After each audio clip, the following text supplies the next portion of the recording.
Welcome to Beauty Business Matters. I'm your host, Susan Routledge, and this is the second part of our anniversary episodes.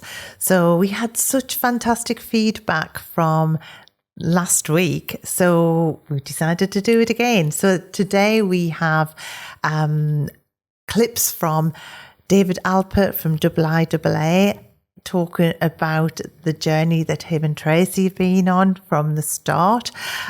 We have got Vicky Ross, who just knows everything about mindset and why we're doing what we do. And we've got Nergish Wadia Austin, who is the founder of the Fab Service Stars and her journey.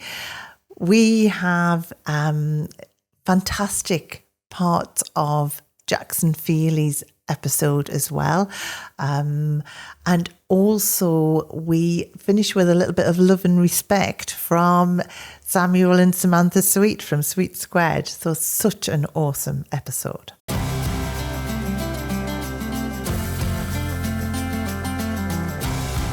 Starting with David Alpert from IIAA, which is one of the UK's largest skincare companies. And it is such a fantastic journey because David and Tracy started their journey over in South Africa and then brought Environ to the UK and then developed it from there. And when you hear their journey from the really small beginnings to where they are now, it is just so fascinating. So where did it all begin? Well, actually, it's an interesting question because as one of the larger companies in the industry today, many people think of us as a corporate and view us, talk about us as though, we are sort of a big ugly, monolith of a company. But the reality is we're still entirely privately owned by Tracy and I. It's a family business. It's run as a family business. We like to think of, the people that work there as part of the family and the people that we work with externally, like yourself, as part of our community. It all started more than 30 years ago when Tracy and I were kids. And really, straight out of university, we came over to the UK because I refused to be drafted into the South African Army. Wow, right. And both of us arrived, as young, very naive kids on these shores with no money, just about, and set up. We set up separate companies. Tracy actually set up this one. I set up another one in the infants nursery industry, and when I say no money, I mean I remember taking Tracy. She'd never been to England before, taking her to Harrods. And, just this wow spectacle of Harrods. And actually the only thing we could afford to buy was a chocolate chip cookie. Oh, I love that. And so literally, we really began from nowhere in the little back room of our flat. So was that in London? Did you come into London straight away? Yeah. It was in London. We had a tiny little flat in Belsize Park, and there was a minuscule room at the back, and that's where Tracy started the business. So how long ago, when you were in South Africa, at what age did you two meet? So we met at university. I was 19, and that's we'd been going out for a few years, and we decided to come over to the UK together, forge a new life. Wow. So you came over, tiny flat. Did you know anyone or did you just... No, so that was the interesting thing. We'd come out of a community in South Africa where we knew everyone. Yeah. Anything you wanted done, you had connections to a big, wide world. The UK was pretty much in recession at the time. It was under John Major, just coming out of the recession of the early 90s. But things were pretty down. And it was a really big wake-up call for us. Yeah. Did you question whether you'd done the right thing, or did you know you had? Well, no, we certainly didn't know we had. Tracy used to make me promise at least once a week for the first 5 years that we'd go back to South Africa. and yeah, the life was tough. It was very, very difficult, starting from scratch, as you say, not knowing anyone, and trying to build 2 new businesses. Wow. So at what point because obviously Environ was the skincare, which obviously still, they have grown that brand hugely. So Tracy's business was Environ Skincare. Okay, yes? yeah, so that's an interesting point, because no, it wasn't actually. Wow. Tracy was in the wine industry, and I think how much more fun we'd be having now, Sue, if she'd stuck with that. But no, she started, for a year she was in the wine industry, and because she had spoken to Environ about distributing Environ here, but they had someone at the time, a friend of Dr. Fernandez, and that person didn't actually do anything with the brand. And after Trace had been here for a year, they sort of turned around and said, listen, if you want it, you can have it. I'm not doing anything with it. I mean, Environ is really, really tiny and very unknown in those days. And Tracy wasn't enjoying the wine business. She found it very male-dominated. And she turned her attention to skincare. And really will be the first to tell you that, Dr. Fernandez was an enormous inspiration. It still is. Yes, still is, absolutely. Such a fantastic. But what a visionary, because it was in a time where there was an explosion of young, talented people leaving South Africa, moving around the world. But it was a very, very different world back then. And what many people can't really imagine, it was a world before we had the internet, before we even had mobile phones. And we used to communicate with South Africa via fax machine. But what used to happen is when a distributor used to ask Dr. Fernandez a question about skincare, he had the foresight to write out the answer, but fax it to all the distributors. Almost like one would CC people today on an email. And that's how Tracy learned in the early days about skincare from an absolute visionary. And it was incredible. We've still got some of the faxes. Well, we've still got all the faxes, actually, but they're not very readable anymore. Faxes fade with time. But it was absolutely incredible. So that's where it started. And I was looking from the outside in, but I could certainly see that here was a product that was a disruptor in the respect that in those days, the industry was absolutely dominated by the big French skincare brands. Yes. And there was very little focus on efficacy. And what was so different about Environ was that it was very much evidence-based. And it was all about empowering the skincare professional to deliver results. Yeah. And it was a very, very different and very exciting philosophy. Yeah. So, obviously, Tracy had the distribution. How then did she get it out into the market? As I say, not knowing anyone really in the UK kind of thing, and coming as an unknown brand as well. How did that, it can't have been easy to start with, I shouldn't imagine. No, absolutely not. It took a lot of guts and determination. And she hit the pavement and started going from door to door to salons to create her very early small community of Environ enthusiasts. And we had a little Vauxhall Corsa that she used to drive up and down the country in with her red AA road map on her lap. And I remember going down to King's Cross late in the evening sometimes to pick her up. And goodness, what a different place King's Cross was in those days. And yeah, that's how it was. I remember her traveling all the way up to Banff in North Scotland to do a training. And, the lady up there had a very, very strong Scottish accent. And Tracy had, of her course, her South African accent. I'm not sure either of them understood a word each other was saying. But those were the early days, how she started the company. This is what I absolutely love. I always say, everyone just started with like this dream and that one first customer. And then it's just what happens from there, isn't it? And it's like all the trials and tribulations, turns and things. And I think, it's very easy to see when you're at the shows or whatever, you see these like big companies like yourselves, and you just like, it's just so lovely to know the story behind it. We did 2 episodes over the year with Vicky Ross. And Vicky Ross is like all about mindset. She's the most knowledgeable person I know about what is going on in your head, why you're thinking things, why you act the way you do.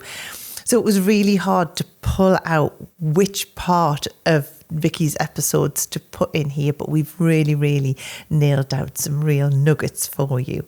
Now, in stress, we've got eustress, which is positive. So it's a kind of stress if you are creating a presentation and you've had lots of other work and it's a bit last minute, .com type of thing, and then you do it and you've got that stress, you do it. But once it's done, it's like, whew, it's over. You're no longer anxious. There's nothing. Whereas distress, which is the negative stress, it's ongoing. Once one thing passes, I always say to people, stress is an emotion of the future. So I said, so where's this thing? If you could spatially, where's this stress that would go here? So I said, if it's so important when you get here and you're running this high beta and you get here, why do you not pay attention to it in this moment, be here? Because now you're going there. Yeah. Does that make sense? And I always think as well, and I always say to everyone, stress, worry, it's wasted energy. It doesn't have an impact on the solution. You just need to think of the solution and then act towards the solution. But just sitting in a state of worry and stress. And I think, that we can all identify with that, although I try not to get stressed about anything. Well, the thing is, what if you look at what actually happens to your body, especially when you're running at high beta, you are burning out your body and you are overusing cortisol, adrenalines. So when you start to look at the physiology of the body, so your body's also got the sympathetic and the parasympathetic nervous system. And it's almost like saying, hey, can you come and stamp out this fire? And they're going, well, that would be my job, but this is happening here, that's not working, so I'm going to quickly go and do that, and then I'll come back and do this. And then that part of your body never comes back. So the problems inside your body pile up, and it's like a barrel that overflows. And then suddenly people are faced with crisis. They're faced with disease. They're faced with all sorts of, and it's so interesting. It's so deep, this paradigm thing, that we live, we feel, we behave emotionally, mentally, like our caregivers, even to the point of how we eat. I've seen people like, I've grown up with a worldwide cuisine, Greek cuisine massively. So I like things like salad and lentils and beans and legumes and all other kind of stuff. I just like, wow, this is great food. And there's a friend of mine that's like, oh, no, too much color on my plate. She eats no vegetables. Her brain is like, how do you eat that? And so I can't understand, she can't understand that kind of thing, because of course this is our world. But I find it so interesting that your mother will have a hip problem, and then roughly at her age, when she got the hip problem, you start having the hip problem. We are that programmed. Yeah. Interestingly though, when you mentioned before about disease, which is dis-ease, isn't it? Yeah, your body's out of ease. I see this a lot where someone is working and just not given time for themselves. And I always think, I see it all the time where there'll be like the signs where all of a sudden they're getting constant colds, not well, different things. And that's your body trying to tell you to like stop. And then if they don't listen, I've seen it go to a further magnitude from that, because I think you have got to listen to your body as well. You've got to listen to the signs, and at the end of the day, I always like to say, you're not your business. You know, it just has to be a profitable, lucrative friend on that side. And you just got to look after yourself. And the thing is, you know, the question is like, why am I doing this? You know, number one, I've learned to do it, but I haven't. Yes, you have. You've observed somebody in your life. You've learned, because if you didn't know how to do this, of overworking, burning yourself out and not taking care of yourself, then how would you know to do it? So the fact that you are doing it, it's something that you have learned. Yeah. The second thing is, what is the belief system that you've got, never mind the paradigms, about yourself and work? What is your idea about how I should work? You know, so you might have, or that person might have a belief that you've got to work really, really hard to be successful. So if you're doing something that is like, hey, 4 hours a week and I'm like cruising, you can't be successful in that, because your paradigm and your belief system, your programming is saying, no, you got to work hard. You've got to suffer. Look how he suffered. You know, so if he suffered, that is suffering. There's your example of suffering. Yeah. You know, I had to travel, whatever. And again, I think that comes a lot from watching parents, watching other people. Who else would have told you that? From the past, totally. And teachers telling you your whole 12 years of school, you've got to work hard and get good grades so that you can go to college, you can go to uni to get a good job. Otherwise, you're going to be... I remember in South Africa, they would say, you'll be selling sweets at the OK Bazaar. It was like, you know, you had no qualification job. But coming back to your brainwaves, if we start to understand that, you know, at a time in our lives where we actually had no choice, instead of being upset, because a lot of people get very, very angry with their parents, like, why did my parents did this? Why did they behave this way? You know, and they go into what I would call the blame game. When you're in the blame game, and therefore it's not my fault. It's not my fault, my parents. It's not my fault, the economy. It's not my fault. It's not my fault, my staff. It's not my fault, the clients. It's not my fault, they're digging outside my salon. You know, all that kind of stuff. You go into the blame game again. It's something that you've learned. But being in the blame game means I have just given my power to change somewhere else. Yeah. Because it's only when I've got it. And again, it's something that you learn. So instead of going into that, is going, okay, my parents did the best they did, good or bad. I learned this because I was in those brainwaves. Yeah. My frontal cortex, which is my, you know, executive part of my brain, this is the part of my brain that makes decisions and rational thinking. By the way, this is why teenagers don't make rational decisions. It takes until the age of 25. They're even saying, for this part of your brain to be fully developed.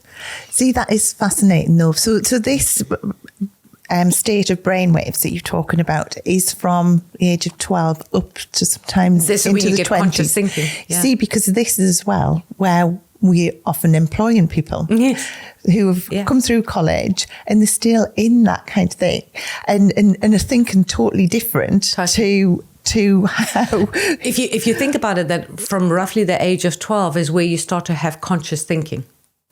Okay, so up until the age of 12, you were unconscious because the brainwaves are like that. Necessary, you had to learn how to be a human being. So now they are learning to be conscious without being conscious about it. Yeah, yes.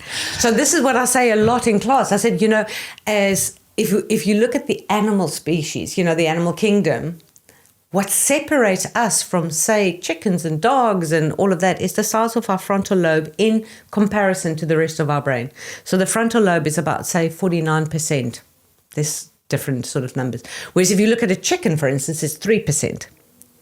So this is why a chicken, if you put food and then you put a piece of glass, it will pick on the glass because it can't think, because of the size of its frontal lobe to the brain, that if I just walk around the corner from the glass, I can get the food.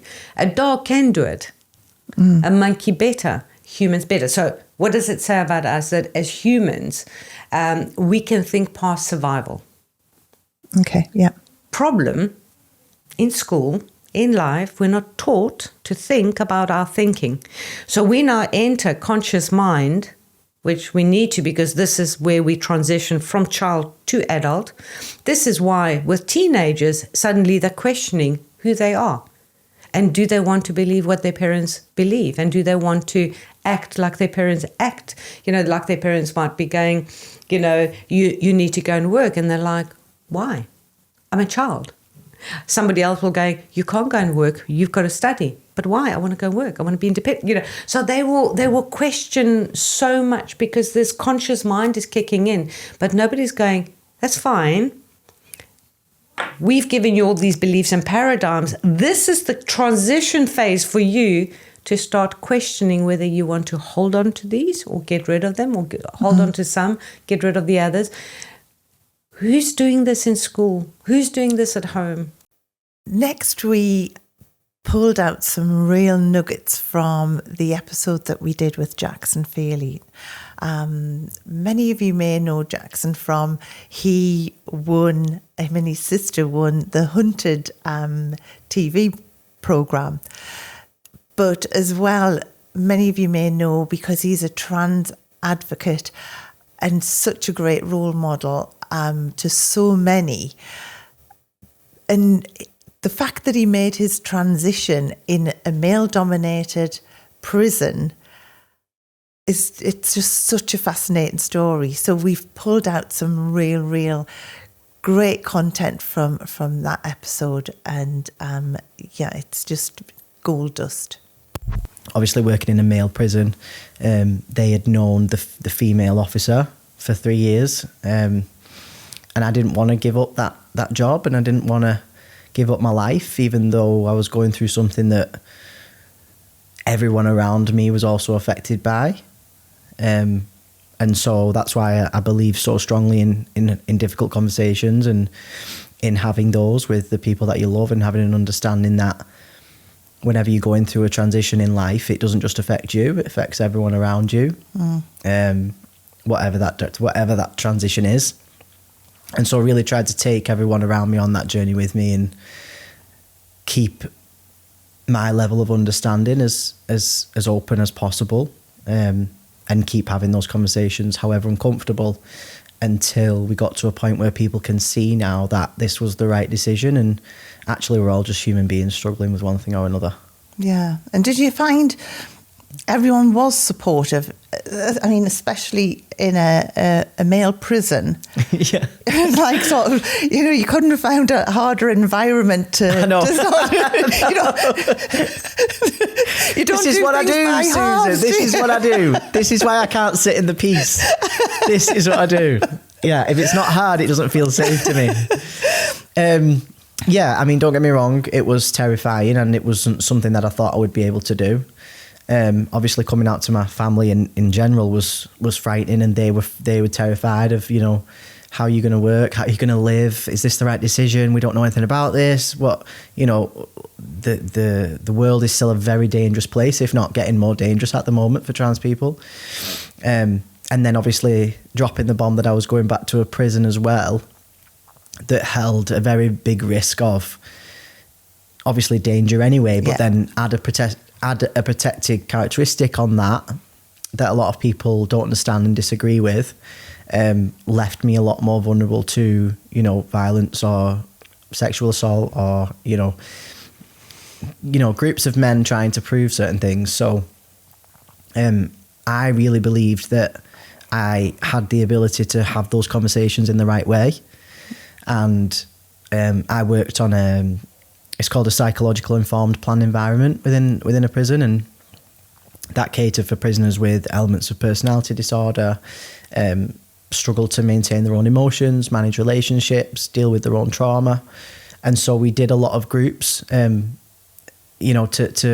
help those people and challenge those people to look in the mirror and do the difficult things and have the difficult conversations with themselves and us. Whether when that came to like different behavioural therapies and different ways of understanding personality disorder and the psychology of us and how we behave and why we do it. And so I believed that I could have those conversations in a way that would help them understand that we are all just human beings. Yeah. And even to my surprise, sitting down with those men and basically looking the same, just with a shaved head, and saying, I'm going to be Mr. Feeley now. I look at that now and I think, how did you do that?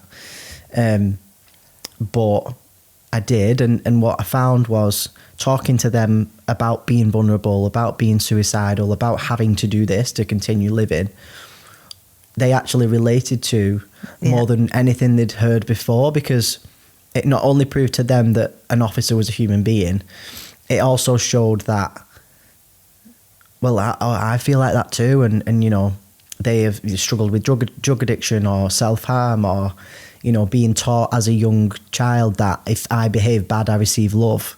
If I behave good, I'm neglected. You know, all these things, and adding these things up and adding these experiences up, and realising that we're all just human beings and we are all struggling with one thing or another, and we are all transitioning through something and trying to adapt to the changes in our life that we're so terrified of, whether that's leaving prison or looking at our issues or losing a relationship or moving country, like whatever it is.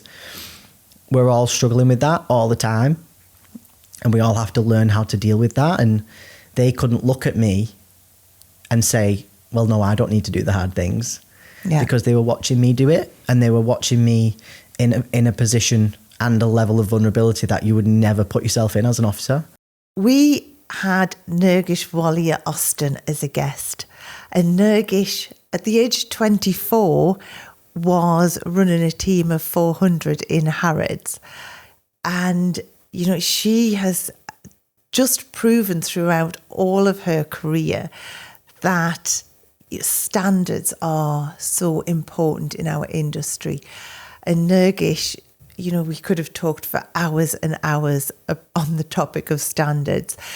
But we've really, really pulled out some great parts on how her story and how her journey in the industry has been so fascinating, right up to now where she has the Fab Service Stars, and they are the equivalent, or I always say the equivalent to a Michelin star in a restaurant, where it's really, really pulling out the best in someone and looking for the highest standards in our industry. Well, where can I say it started? So I was born and raised in India. And so I come from, I guess, an Indian family. And the reason why I say that is because education is everything. So my start in the industry, as I continue, as I focus, education in the industry is critical, and it's ongoing education. So the family moved from India to Hong Kong. I was waiting to get into the Trinity College of Music. So we were waiting in Hong Kong, and my parents were running an award-winning Indian restaurant. My mother said, do you know, while you're waiting for your entry into the music college, I can see a Vidal Sassoon salon here. Why don't you just go learn how to cut hair at Vidal Sassoon? It was a casual conversation. And, you know... So why not? I'm not doing anything for the next 5 months. I was just waiting to get admission overseas. So I went in. I qualified as a hairdresser at Vidal Sassoon. And she says, oh, they don't teach you colouring? Go back and qualify for your colouring. So I went in, did another 3 months at Sassoon's and qualified there. And she says, well, do you know how to do hairdressing now? So how about beauty? And I went... You do realize in the Western world, those are two separate careers. Yeah. And my mother, of course, said, well, it's better to know more. So spent some time. There's a French Beauty Institute run by the lovely Nadine Fouche and Frédérique Deliage. And she's really big in Asia, or at least was. And so they were my two teachers. And basically, I qualified as a beauty therapist. And then as life went on, I was hired by Sassoon's, did hairdressing there for about 9 years, I think. Wow. And moved to London because I was, for personal reasons. And my first job then was to run the largest salon in the world at Harrods. And I just went literally from zero to everything. And that was, I don't know, some 35 beauty therapists, 13 receptionists, 30-odd hairdressers and just a slew of additional staff. And so that was my very first introduction into the UK. But, that is like a big leap, isn't it? So, I mean, they must have really, really saw the potential, wasn't they? Or they were desperate, one of the two. And I'm laying my money on desperation there because I was the youngest recruit as far as a manager of that business because, it was laid over 4 floors. We had the large day spa on the top floor. We had the weigh-in salon on the 4th floor, which was the punk rocking salon. Yeah. We had the children's first haircuts on the 1st floor. And then we had, and this is going over 30 years back or plus, we had the most beautiful old barbershop where we did beauty 30 years ago for men. Oh, wow. The first there was. So the music side, what happened to that? Basically, that got railroaded. The bosses, my bosses at Vidal Sassoon basically saw the potential. I was a kid. They tell me I was running the salon straight away. there was no in between. Wherever I saw a gap, I just took over. And so pretty much by 19, I was running that business. Wow. And, signing checks and getting things priced up. And it was an instinct. And of course, my father was a phenomenal customer carer. That's how I like to say it. Yeah. In the sense that in his restaurant, because it was the Taj restaurant in Hong Kong, everything was done at the top end. Yes. There was no compromise. Mm-hmm. Yeah. And my mother was a non-compromising person. So my grandmother showed no compromise in standards ever. She bought one handbag, but it was bought from Harrods. And she would use it for 10, 15 years, and it was immaculate. Yes. Does that make sense? Yes. She would only buy the best. Yes. And then use that. And so in the household, there were already standards that were impossibly high. Yes. Cooking, for example, we're Zoroastrians by faith. And we're foodies. Just as a race of people, we're foodies. But in our home, everything was done to perfection. And so it was that just standards were embedded. And then, of course, my bosses at Vidal Sassoon were 2 guys by the name of Andre Ouellette and Norman MacLeod. And they were the fussiest 2 humans you could ever come across. So everything was immaculate the whole time.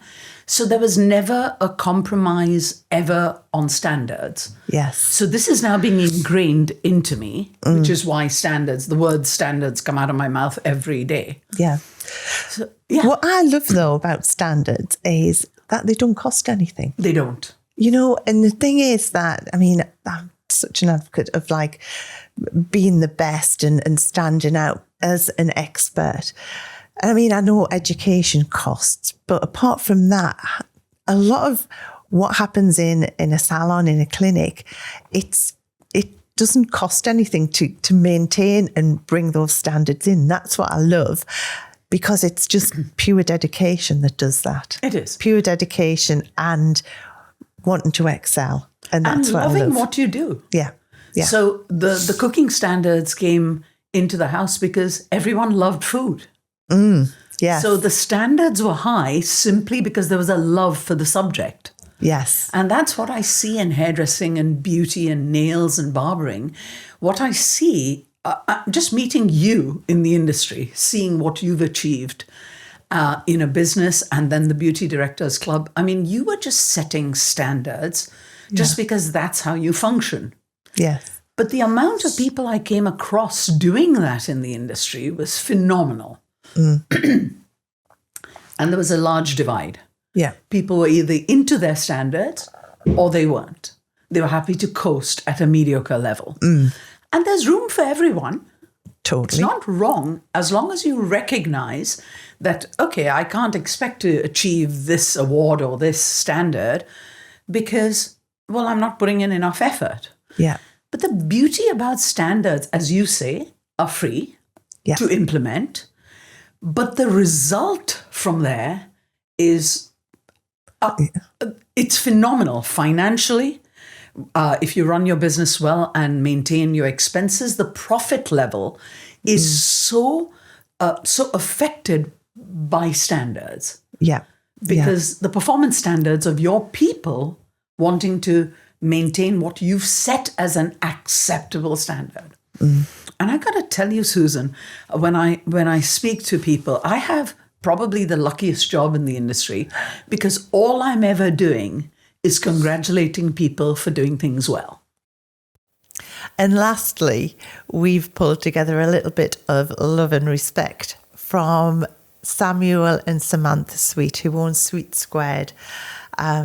And, you know, they just bounced off each other all the way through the episode. It was such great fun. And, you know, I used to always ring their telephone number just to get Samuel doing his little voicemail with a little bit of love and respect thrown in. And, yeah, it's just such a great way to end this fabulous episode. I always loved dealing with people. That was my skill, was, you know, making people feel good about what they do. And even now, you know, I have an office at Sweet Squared, but I don't choose to sit in it. I sit with the CX team, our customer experience team, because I love hearing what our customers are asking for. I like hearing how they are on the phone and that type of thing. So I think that is where you guys really excel, though. I mean, I know this sounds crazy, but your message on the answer phone, I used to just ring up just to hear the message. Bless. And I used to get all the team to as well. I'd just like, ring this number. And was it something like, press one for such and such, and 3 for a bit of love and respect. I used to just think, oh, it's so good. I have to tell you, when we first started Sweet Squared, I remember going downstairs and I could hear him in his office, and I could hear him.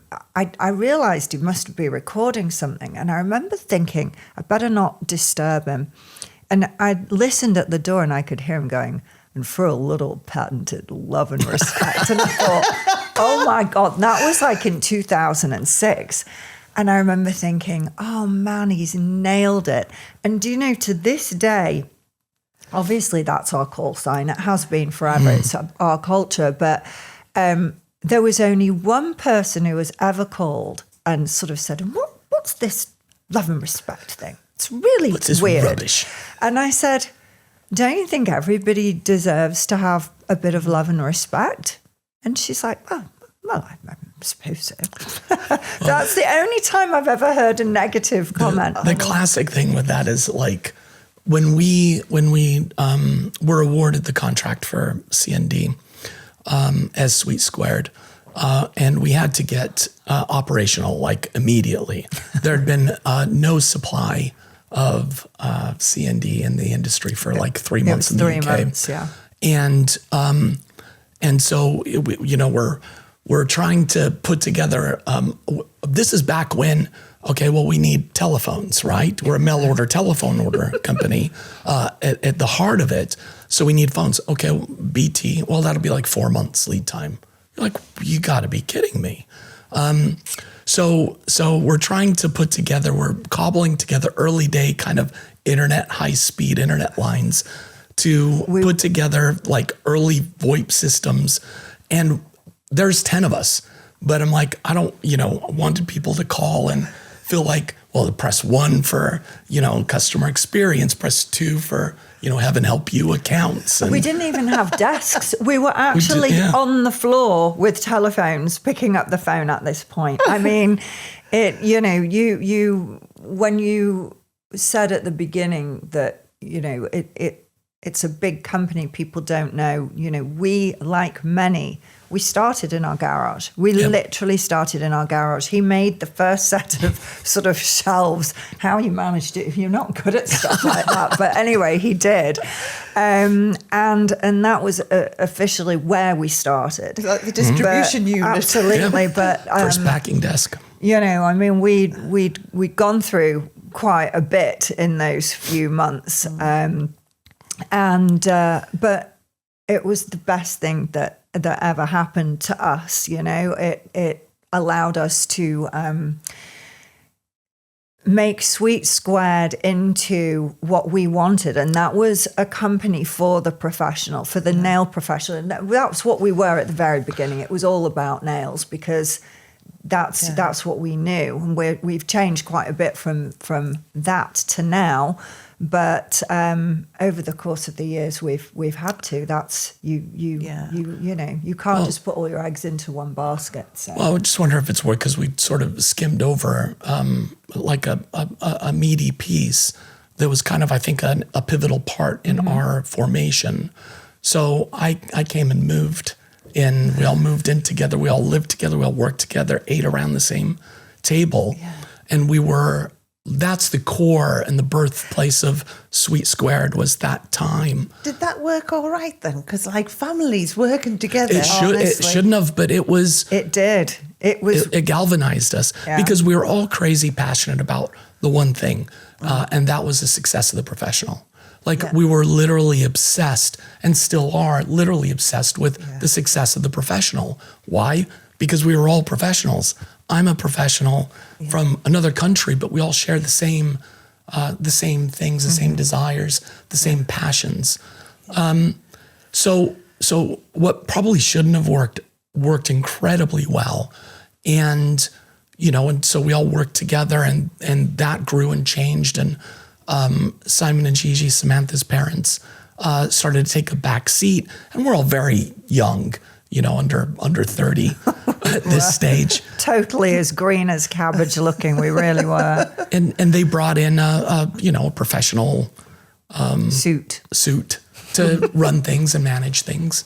And we saw the erosion of the core and culture of the company take place. It's not an overnight thing. It's it was a slow simmer and slow boil to where, come 2004, so 6 years or so into it, it felt like it was a job. It felt like the priorities were not the professional. The priorities were, your P&Ls and balance sheets, and because they didn't come from the business. They came from business, and this is how you do business.